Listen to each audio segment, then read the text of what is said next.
All right, YouTube. While some people were sleeping, the GOP actually appears to be coming out against the concept of cutting taxes. Now, they're worried about the debt, something that they haven't really been that worried about for so many years. They talked a big talk when Obamacare was imposed about, oh, it's going to drive the debt up, it's going to be expensive. Well, no shit. So is all of our military spending, so is all the social spending. Everything's expensive because the government's involved. It's inefficient. You've got a million people employed by all these alphabet soup bureaus. What do you think is going to happen? That's not public productivity. It's not part of the actual market economy itself. It's just a way to lessen the efficiency of redistributing tax money, essentially. There's an easy solution to this that nobody seems to want to discuss. Why don't we lower the tax burden, reform the tax code, simplify it? It's not even about lessening the burden overall as much as it is just making it more simple. You can basically eliminate the IRS, by the way, if you do so. There are countries in this world that don't really have a tax agency as an actual dedicated bureau. They seem to do fine. It seems to work when it's imposed in other countries. Why can't, the American people aren't smart enough to handle such a system? Where you have, at most 10 pages of paperwork to file. Probably you're only filing, the front page of one piece of paper. I think it could work. Hell, do e-taxes like some country. I think one of the Baltic states switched to a system where you can file your taxes online. Why can't we do that? It'd be so much more simple, so much more efficient. Let's cut out the bureaucratic middleman. We'll save a lot of money just doing that. You could lower the tax burden a little bit just by eliminating some of these agencies involved with all this crap. The simple solution is this. Reform the tax code, lowering the tax rate. For instance, in corporate taxes. We have a sky-high corporate tax rate, which, by the way, affects individuals who are filing as businesses, the self-employed, small business owners, single, individuals that, they have a shop in their basement or something. They get hammered. But at the same time, the big corporations, the ones that, could probably pay that tax rate, they take all sorts of deductions and loopholes which exist specifically to help them thrive. And what ends up happening is monopolization. It's actually antithetical to a libertarian-style free market. What you have is a situation where some multinational corporation operating in the U.S. pays basically nothing back into the collective coffers, draining hundreds of billions of dollars a year away from programs it could be used for. Not that I support some of those programs existing in the first place, to tell the truth. While small businesses pay that high tax rate, they get relatively little help because they don't have the capital necessary to hire the lawyers and accountants to take advantage of that screwy tax system. Simplify it, drop the overall rate to a livable level, and leave it at that. Small businesses will thrive. Entrepreneurs will thrive. Multinational corporations are not going to suddenly stop existing. The overall tax rate is lower. They're simply going to have to pay that low tax rate for a change. What people don't understand on the left, I'll say this. People on the left have ranted for years to me about corporations not paying their fair share. I agree with you. I actually agree with the most leftist among you. But the reason they're not paying their fair share is because of the convoluted tax system that we use. If you take away every loophole, all the deductions and all that crap, simplify it, streamline it, you'll need very little of a bureau to administer it, if any at all, by the way. That saves you alone hundreds of millions of dollars per year, potentially. Simplify and drop the tax rate. Which is preferable to you? If you're a leftist, please answer me this. Which is preferable? You have a 40% corporate tax rate, or whatever crazy number it's at now. Small businesses pay that high tax rate. Your mom and pop store, your local club, your local entrepreneur who's trying to do a basement business, self-employed individuals, small local family-owned stuff. They pay that high tax rate, and multinational corporations pay next to zero because they take all those loopholes, because they've got the army of lawyers necessary to do so. They're willing to spend a few million on those lawyers and accountants to save themselves billions of dollars, trust me. Or a situation in which you've actually imposed a far lower overall tax, but The small businesses, entrepreneurs, self-employed now, their tax rate has fallen by more than half, which means they're doing just fine compared to what they're doing now. And the large corporations are actually paying that rate too. So yes, you've reduced the tax burden, but you're actually getting more money because there's no way for those multinational corporations to escape that tax rate. Sometimes they probably flee the US out of fear that some year something will happen, some law will change, and they won't be able to pay that massively lower near zero rate that they're used to paying, which justifies doing business in the United States in the first place, and they'll actually have to pay that high rate that everybody else who can't hire the lawyers and accountants is paying. Meanwhile, cut spending. We don't need half of these bureaus. Right now, the way the CIA is acting right now, do we really need them? Doesn't seem to be an intelligence agency. I don't see much intelligence there. The NSA. Is what the NSA is primarily geared towards even constitutional? What about the Department of Education? Why aren't the states handling this? They're supposed to. I don't care if the federal government wants to subsidize student loans. I think it's a bad idea. I think what ends up happening is they give grants to students and the universities simply jack the prices up because now more people can afford that already high rate, and so they end up embezzling the money and spending it on crap that nobody needs. Filler courses, women's studies, Holocaust studies or something. Yes, get a major in women's studies. You'll go far in life. Or building that new football stadium most of the time, and again goes to the sports programs so they can get on TV or something like that. Get rid of, what's the EPA? Look at the Gold King mine there and for the Animas River where they spilled all that toxic waste in the river, turned it yellow for like 3 days. Yeah, great environmental move.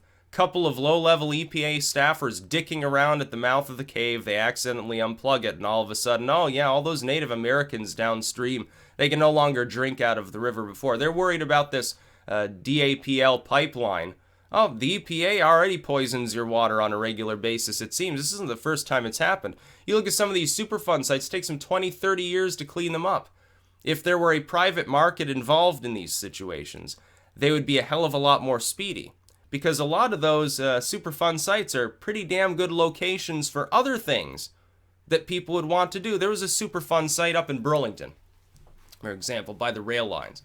Old industrial, I think it was used for actually textile mills.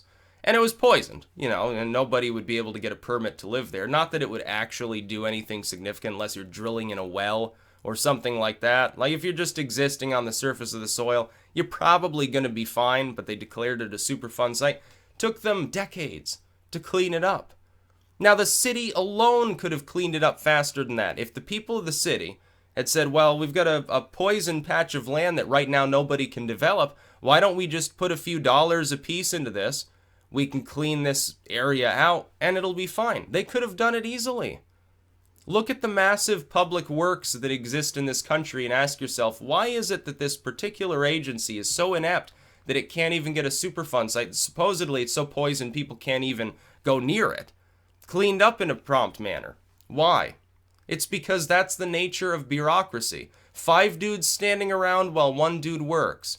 He takes his hour-long shift and then they take their 5-hour lunch. That's how the EPA operates. That's how most of these bureaus operate. It happens to a lesser degree even at the state level. I've seen that here right in Vermont. My county, my city has continuous problems with the road crews. Now sometimes they do a very good job. They go out, the people who do the plowing and stuff, they do a fine job. But there have been situations where certain traffic lights, they stop functioning. They don't come and fix it right away, which you'd think would be important. No, days later it's still malfunctioning. There are potholes in that road as old as I am. And that's what ends up happening with bureaucracy. If you didn't have it that way, if you had a fusion system, injected the private market back into it, private homeowners would take care of the potholes out in front of their homes. They'd dump a little bit of tar in, smack it down, and at the very least things would be better maintained than they are now, and a hell of a lot more cheaply. Because that's really what it boils down to. Instead of paying $5,000 for one little stretch of road to be repaired, hell, the people living on that road, if they were actually able to do so without maybe getting sued by the city, they'd do it themselves. It costs like $50. Yeah, they each pay $1. Whoopee, they get a couple bags of tar. That's all they would need to do. It's funny to see the GOP finally care about the debt. That's wonderful. We do have a lot of it. We have also a problem with the deficit, which is not the same. The debt's the overall amount we owe. The deficit's the amount that's accruing each year into that amount of debt. Therefore, Obama has crowed. He's rambled about how great it is that the deficit's lower now. It's still a deficit. The debt's still increasing. Really, really fast, too. Thanks, Obama. You did such a good job. I remember back when he himself said, oh, debt spending is bad. We're being irresponsible. We need to be better stewards of the money God's given us and all that biblical mumbo jumbo. He used to spellcast over the people of the United States when he was running for office the first time around. Then the second time, he didn't even talk about it, of course. Neither did Romney. Romney wanted to spend more of that money on making more aircraft carriers, as though it would have benefited us when we're broke. The government's completely broke. It doesn't even pull in enough in a year to take care of a fraction of that debt, so therein lies the problem. It's funny to see them care, but unless they embrace Trump's proposal and tack on a few other things to it, you're not going to get the deficit under control. You do need to lower the tax rate. It will stimulate business growth if it is paired with getting government out of as much as possible. End the drug war. Well, there goes a hell of a lot of public spending on prison space. Overcrowding goes away, crime rate drops, it's cheaper to treat addiction. That would be a great idea. That's number one. Number two, begin eliminating the alphabet soup agencies. Or roll them together, make some cuts, combine them together, make it more efficient. Number three, strip a lot of the regulations imposed by those alphabet soup agencies away. Number four, let the states handle a lot of this stuff. The states are competent. They were meant, in the original founding of the United States, the states themselves were meant to function almost as autonomous nations. The federal government was meant to maintain some sort of orderly force to repel foreign invasion, to make currency, and that's about it. There's no making convoluted trade deals. The states can trade as they wish. No control over interstate trade. That wasn't even in their minds. That comes later. The concept of the penultimate federal government, the concept of this one central hegemonic force being as powerful as the states themselves, was never in their minds. And it's inefficient. It's a European-style system. It's what we fought to get away from in the first place. We need to limit federal power. Limit federal incursions into state sovereignty and individual sovereignty. There should be no moral laws. There should be no laws against anything that is a victimless crime. If only for the fiscal argument. Okay, let's say you're a moralist. For instance, let's say you love the Bible, you love Jesus, you don't like gay marriage, you don't like abortion, you don't like pot smoking, whatever it happens to be. Now, I don't want pot smoking around me either, because honestly, it makes me sick to actually smell what it smells like. It literally turns my stomach. I think it smells like skunk at this point. But the government is not the one that needs to be taking care of that. It's so inefficient. It's so expensive. You're the one paying for that. You end up paying the government for things that really aren't on a day-to-day basis affecting you. It's not necessary. The government shouldn't be involved in any of this. People should make their own decisions. We are citizens, not subjects. That was the original intent. Unfortunately, we're moving further and further away from that, but we can restore our republic easily. It's a fairly simplistic idea, and it all starts with money. Now, I'm going to make a video later refuting the concept of left libertarianism for a few very simplistic reasons. I think it needs to be mentioned because I see, a lot of people go, oh yeah, I'm a libertarian, but I'm more on the leftist side of libertarianism because I like welfare spending or something like that, or I like environmentalism. Environmentalism is not a leftist cause. It's a cause for everybody, number one. Number two, fiscal leftism inevitably leads to authoritarianism. That's what I'm going to argue. I'll tell you why. It won't work. It's not capable of functioning for a few very, very good reasons, all related to government use of funding. But yeah, the GOP can pretend finally that it cares about the debt, but unless it intends to begin cutting a hell of a lot of spending, it's a moot point. It doesn't matter if you don't lower taxes, because the tax rate is as it is now and has been for years, and the debt is still there, the deficit is still there. What are you so worried about as far as Trump's tax cuts? I will say this. I do disagree with the concept of an actual stimulus. I will disagree that Bush tried that. It didn't really do anything. I will say they're right there, and Trump is wrong on, wanting a stimulus. But simply taking care of simplifying the tax code, making it more even, making it less burdensome on small businesses, on entrepreneurs, on the middle class, and forcing corporations, the large ones, to actually pay a lowered rate, yes, massively lowered, but actually pay it. That's a good idea. It's a very good idea. It's been proposed before. It's sort of like a Ross Perot tax plan sort of thing we've got going on here. It is a good idea if you couple it with spending cuts. The idea that spending a bunch of money on some of these bureaus, some of them do better than others, some are more efficient than others.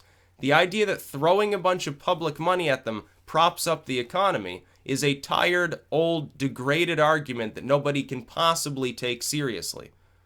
It's nonsense. It's not real. It's a mythology. That's about all. Peace out.